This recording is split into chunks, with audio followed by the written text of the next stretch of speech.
ভারতবর্ষে দ্বাদশ জ্যোতির্লিঙ্গের মধ্যে সবথেকে দুর্গম এবং উত্তরাখণ্ডের 4 ধামের মধ্যে একটি ধাম বাবার কেদারনাথ ধাম, যার দর্শনের আশায় ভারতবর্ষ তথা পৃথিবীর বিভিন্ন প্রান্ত থেকে বছরের 6 মাস এখানে ভক্তের সমাগম ঘটে।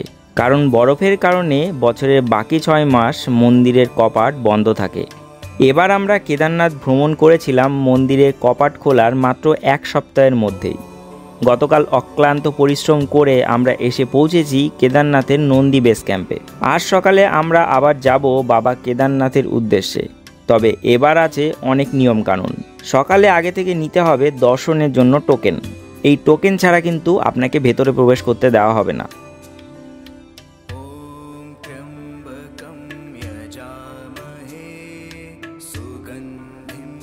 Hello, good morning from Kedarnath Nandi base camp. আমরা যে টেন্টে ছিলাম সেই টেন্টের থেকে আজ সকাল সকাল বলতে এখন 7টা বেজে গেছে। কালকে প্রচণ্ড কষ্ট হয়েছিল। প্রায় 13 ঘন্টা লেগেছিল আমাদের নিচ থেকে ওপরে আসতে, এবং 13 ঘন্টা ঠিক অ্যাকচুয়ালি বলতেই হবে যে আমরা 5টার সময় লাইন দিয়েছিলাম, এবং তারপরে আরও 2 ঘন্টা পরে আমরা গৌরীকুণ্ডে এসে পৌঁছেছিলাম, এবং গৌরীকুণ্ডের থেকে আমাদের যাত্রা শুরু হয়েছিল সকাল 7টায়, এবং আমরা রাত্রেবেলা 8টার সময় এসে পৌঁছাই এই কেদারনাথের নন্দী কমপ্লেক্সে। আমরা এখনও মন্দিরের কাছে যাইনি। 2 দিনের জন্য টেন্ট বুক করে রেখেছিলাম। এখানে 900 টাকা করে নিয়েছে, এর সাথে ডিনার ইনক্লুডেড পার হেড। এবার যে টেন্টগুলো আছে এই টেন্টগুলো আমি বলে দিই, একটা টেন্টে 10টা করে বেড আছে, সঙ্গে স্লিপিং ব্যাগ আছে। স্লিপিং ব্যাগের মধ্যে আপনাকে থাকতে হবে, ঠিক আছে? তো এটা একটা বিষয়। আর এখানে চারিদিকের ওয়েদারটা বেশ দুর্দান্ত। সকালবেলা বৃষ্টি হচ্ছিল, কিন্তু এখন রোদ্দুর উঠে গেছে এবং চারিদিকের অ্যাটমসফিয়ারটা আলাদা লেভেলের। যাই হোক, এবার আমরা যাব কেদারনাথ মন্দিরের কাছে। তবে তার আগে যে রেজিস্ট্রেশন স্লিপটা আমরা পেয়েছিলাম সেটি দেখিয়ে টোকেন নিতে হবে। টোকেন নিলে সুবিধাটা কী হবে, নির্দিষ্ট টাইমে সেই টোকেন নাম্বার অনুযায়ী আমাদের দর্শন হবে। এবং আজকে আমরা সারাদিন এখানে থাকবো, এবং কাল সকালবেলা এখান থেকে রওনা দেব গৌরীকুণ্ডের উদ্দেশ্যে, ঠিক আছে? তো আজকে সারাদিন আমাদের কেদারনাথের আমরা থাকছি। কারণ সত্যি কথা বলতে 2 দিনের জন্য যদি বুক না করতাম তাহলে আমাদের খুবই অসুবিধা হয়ে যেত, কারণ কালকে আমাদের প্রচণ্ড কষ্ট হয়েছিল। এবং আজকে এখানে আমরা এই যে ঘুরছি, হাঁটবো, ঘুরবো, এখানে মোটামুটি শরীরটা রিল্যাক্স হয়ে যাবে। তাহলে কালকে আবার নামতে কোনো অসুবিধা হবে না। কেদারনাথ থেকে নেমে আমরা সরাসরি এখান থেকে চলে যাব বদ্রীনাথে এবং দর্শন করব বদ্রী বিশালের, ঠিক আছে? তো সঙ্গে থাকুন, হর হর মহাদেব কমেন্টে লিখে ফেলুন, এবং চলুন আমরা এখন সকালবেলা ফ্রেশ হয়ে তাতে করে বেরিয়ে যাব মন্দিরের উদ্দেশ্যে। এখান থেকে 1.5 কিলোমিটার দূরে মূল মন্দির অবস্থিত। আমরা হেঁটে হেঁটে মন্দিরের উদ্দেশ্যে এগোলাম। রাস্তায় আছে অনেক ক্যাম্প। আপনারা যদি নন্দী বেস ক্যাম্প বা কোনো হোটেল না পান তাহলে এখানকার ছোট ছোট টেন্টে আপনারা রাত্রিবাস করতে পারেন। সেক্ষেত্রে 500 টাকাতে আপনার টেন্ট ভাড়া হয়ে যাবে। আর আপনারা চাইলে হেলিকপ্টারেও সফর করতে পারেন। সেক্ষেত্রে 1 থেকে 1.5 মাস আগে আপনার টিকিট করাতে হবে। আর যেখানে হেলিকপ্টার নামবে সেখান থেকে 750 থেকে 800 মিটার দূরেই কিন্তু অবস্থিত মূল মন্দির। এই যে দর্শনের জন্য টোকেন এখান থেকে নিতে হচ্ছে। যারা দর্শন করতে চান তাদের জন্য টোকেন নেওয়ার জন্য আলাদা কাউন্টার করা হয়েছে। এই যে নতুন গেটটা তৈরি হয়েছে, নতুন ব্রিজটা তৈরি হয়েছে, তার ঠিক সামনেই দর্শন টোকেন রিসিভিং কাউন্টার। এখান থেকে নিতে পারবেন। চলুন দেখে নিই কীভাবে নিচ্ছে। এই দেখুন, কার্ডটা দিচ্ছে, যে রেজিস্ট্রেশন কার্ডটা সেটা দিচ্ছে, এবং সঙ্গে সঙ্গে কিন্তু টোকেন দেওয়া হচ্ছে। হ্যাঁ, কখন দর্শন হবে সেই টোকেন দেওয়া হচ্ছে। আর এই যে নতুন ব্রিজ নির্মাণ হয়েছে, এটা আগে ছিল না। টোকেন যেহেতু আমাদের আগেই নেওয়া ছিল এবং আমাদের টাইম ছিল দুপুরের পর, তাই আমরা হাঁটতে হাঁটতে মন্দিরের দিকে চলে এলাম। এই যে লাইন পড়েছে দেখুন, এই যে লাইন পড়েছে, এটাও টোকেনেরই লাইন দেখুন।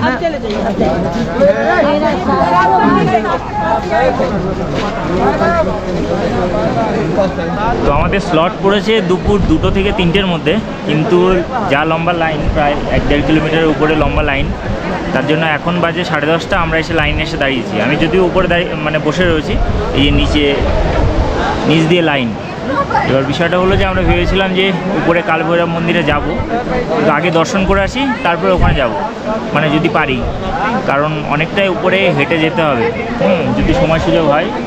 এবং এখন ওয়েদার মোটামুটি ভালো, এখন রোদ্দুর আছে, তার জন্য মোটামুটি ভালো। এবং এখানে কনস্ট্রাকশনের কাজ প্রচুর পরিমাণ হয়েছে, যদিও অনেকটা দূর ঘুরিয়ে ঘুরিয়ে মানে মন্দিরে ঢোকানোর ব্যবস্থা হচ্ছে, মন্দিরে প্রবেশ করানোর ব্যবস্থা হচ্ছে। এবং এখানে দেখুন সিঁড়ি সিঁড়ি টাইপের করা আছে এবং সামনে আছে ওং। তো গত 2 বছরে অনেক কিছুই পরিবর্তন হয়ে গেছে কেদারনাথের, আগামী আরও 3-4 বছরে আরও অনেক কিছু পরিবর্তন হয়ে যাবে আশা করি।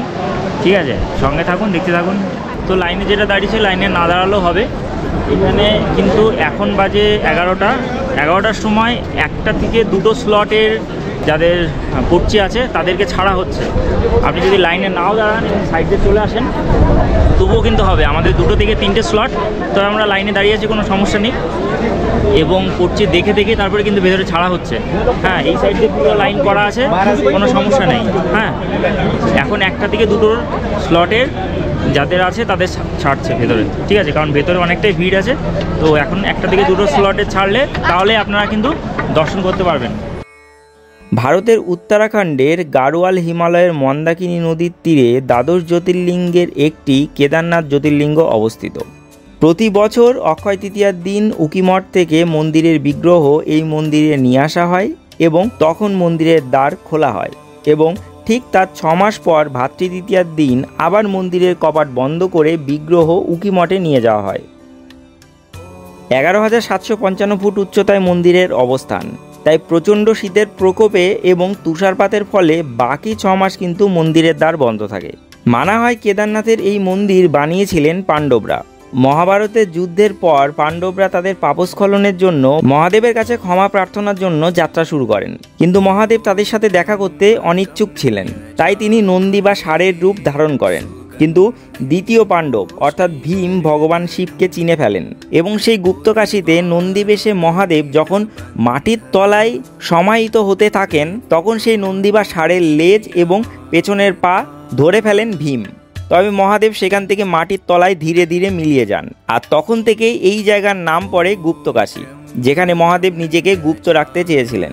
কিন্তু পরবর্তীতে সেই নন্দী বা ষাঁড়ের কুজের দেখা মেলে কেদারনাথে এবং তার পায়ের দেখা মেলে তুঙ্গনাথে এবং মুখের অংশের দেখা মেলে রুদ্রনাথে এবং নাভির অংশের দেখা মেলে মদমহেশ্বরে এবং চুলের অংশের দেখা মেলে কল্পেশ্বরে।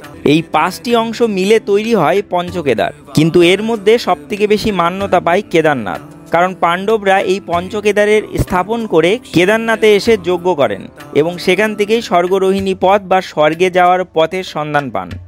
আর শিবশম্ভু দর্শন পেলাম কেদারনাথ মন্দিরে, এবার ভেতরে যাব। আমরা এখানে কিছুটা সময় কাটিয়ে কালভৈরব মন্দিরের উদ্দেশ্যে রওনা হলাম।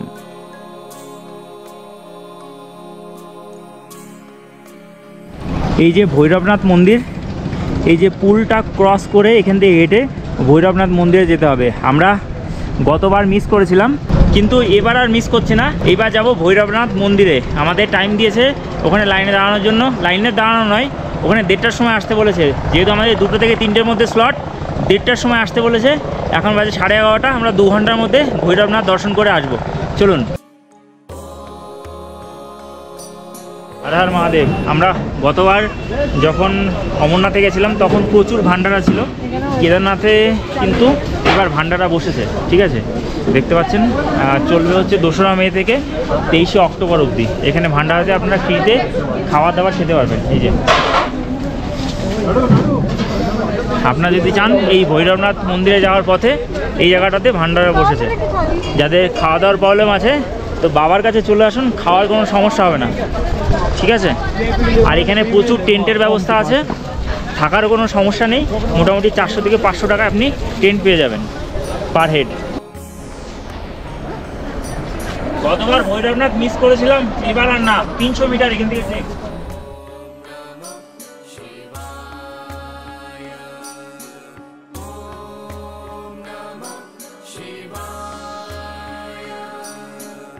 ভৈরবনাথ মন্দির থেকে গোটা কেদারনাথ দুর্দান্ত লাগে, যা ভাষায় বর্ণনা করা যাবে না। মানা হয় এই ভৈরবনাথ কেদারনাথের রক্ষক, তাই কেদারনাথ দর্শন করতে আসলে ভৈরবনাথ অবশ্যই দর্শন করে যাওয়া উচিত, নয়তো আপনার মানে তীর্থ পূর্ণ হবে না। তো আমরা গত বছর মিস করেছিলাম গতবার, তার জন্য আবার আসলাম। এবার আমরা দর্শন করব ভৈরবনাথ। ভৈরবনাথ কিন্তু ভগবান মহাদেবের আরেকটি রূপ, ঠিক আছে। এখান থেকে কেদারনাথ মন্দির দারুণ লাগছে, আরও উপর থেকে আরও সুন্দর লাগবে।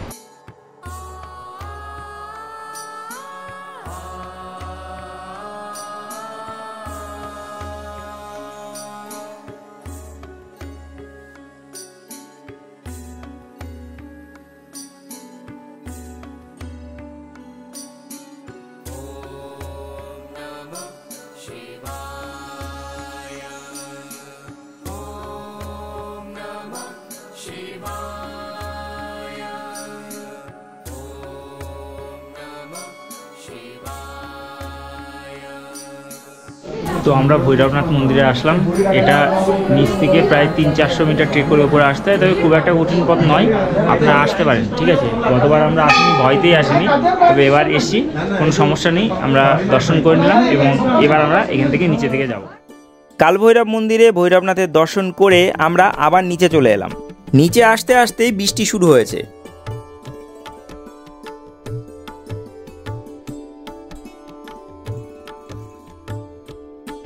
তো এখন হচ্ছে প্রচণ্ড বৃষ্টি এবং মন্দির 2টো অবধি বন্ধ থাকে ওই ভোগের জন্য। তো আমাদেরকে বললো যে টোকেন নিয়ে ঢুকে যাও। এখন বাজে 12:30। তো এখনই আমরা টোকেন নিয়ে মানে এগিয়ে আসছি। আমাদেরকে 1:30টার সময় আসতে বলেছিল, কিন্তু তার আগে আমরা চলে এসেছি। আমরা ভেতরে দাঁড়িয়ে গেলাম এবং সামনে গিয়ে লাইনে গিয়ে দাঁড়াবো, ঠিক আছে। চলুন, টোকেনের একটা গুরুত্ব আছে, হ্যাঁ, টোকেন নিতেই হবে এবং টোকেন দেখিয়ে আপনাকে ভেতরে ঢুকতে হবে, তাহলে ঢুকতে দেবে। চলুন, কেদারনাথ মন্দিরের এখানে যে লাইনের ব্যবস্থা করা হয়েছে তার পাশে দেখতে পাচ্ছেন বিভিন্ন দোকানের বা শপের ব্যবস্থা করা হয়েছে। এই শপগুলোকে কিন্তু কমপ্লেক্স হিসেবে পরবর্তীতে কাজে লাগানো হবে। অর্থাৎ আমরা বিভিন্ন মন্দিরে যাওয়ার আগে যে প্রসাদের দোকান, তারপরে বিভিন্ন যে এম্পোরিয়ামগুলো থাকে, এক্স্যাক্টলি সেরকমই বানানো হচ্ছে কিন্তু এই কেদারনাথ মন্দিরের পাশে। আমরা এখান দিয়ে এগোচ্ছি সামনের দিকে। তবে মন্দিরে পৌঁছানোর জন্য এবার যে লাইনের ব্যবস্থা করা হয়েছে তার মাথার উপর আছে শেড। এটা কিন্তু বেশ অনেক দিনের প্রস্তুতি। তো লাইনে দাঁড়িয়ে আছি প্রায় ঘন্টা থেকে মতো হয়ে গেল। এখানে ভালোভাবে সেট করা আছে, ওপরে দেখতে পাচ্ছেন। এটা কিন্তু টোটালি পাইন উডের মনে হচ্ছে।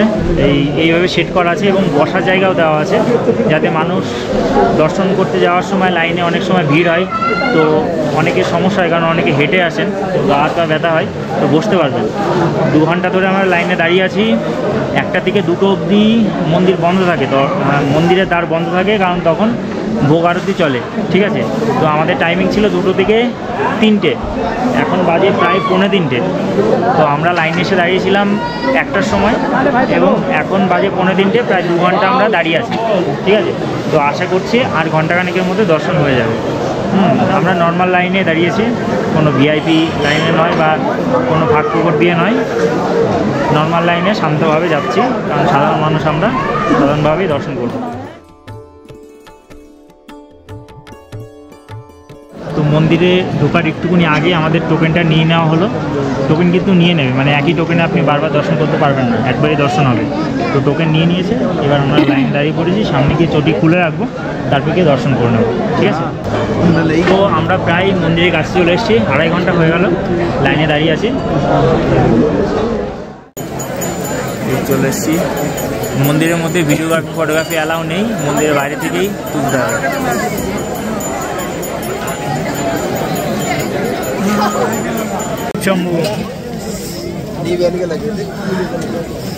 আমরা ঢুকছি মন্দিরের মধ্যে।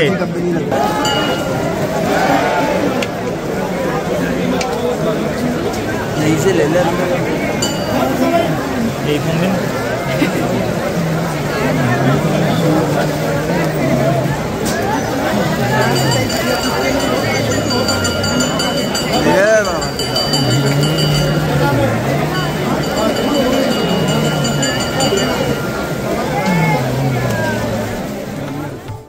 মন্দিরে পৌঁছাতে আমাদের প্রায় 3 ঘন্টার কাছাকাছি লাইনে দাঁড়াতে হলো।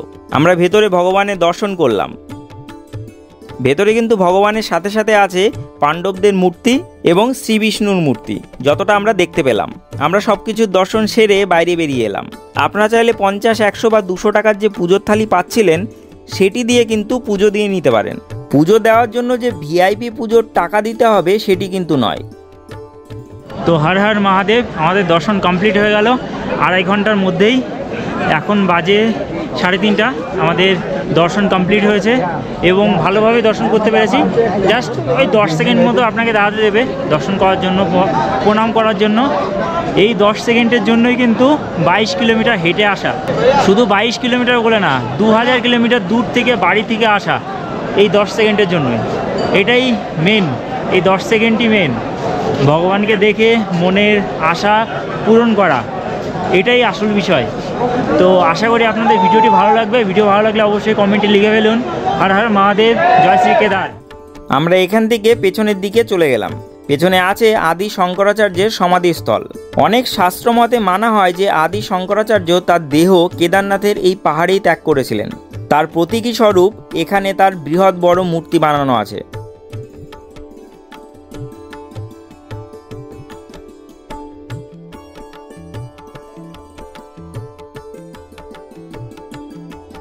কেদারনাথ মন্দিরের পেছনে আছে কিন্তু বিরাট বড় এক শিলা, যার নাম পড়েছে ভীমশিলা।